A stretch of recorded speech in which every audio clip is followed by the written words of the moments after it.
আমার বাবার কি কষ্ট হচ্ছে। বিষ্ণু বললেন, ফাতেমা তুমি কেঁদো না, আমার কষ্ট আজকের পরে আর থাকবে না। আজকে তোর বাবার সব কষ্ট বন্ধ হয়ে যাবে। কি যেন কানে কানে বললেন, ফাতেমা আরো কেঁদে দিল। আবার কানে কানে কি যেন বললেন, ফাতেমা হেসে দিল। বিশ্বনবীর ইন্তেকালের অনেক পর মা আয়েশার কাছে ফাতেমা বললেন, আমি যখন প্রথমে কেঁদেছিলাম আব্বা বলেছিল আমি আর বাঁচব না রে ফাতেমা।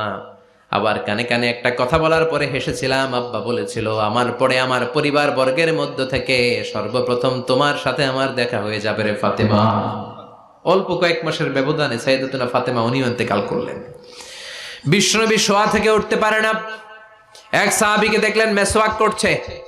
বিশ্বনবী মেসওয়াকের দিকে তাকিয়ে রইলেন। বিশ্বনবীর নিথর দেহটা পড়ে আছে। আয়েশারা যে বলবে আয়েশা মেসওয়াক দাও, বলতে পারে না। মা আয়েশা বুঝতে পেরে মেসওয়াক আনলেন, বিশ্বনবীকে মেসওয়াক করিয়ে দিলেন। এবার বিশ্বনবী বললেন, ও আবু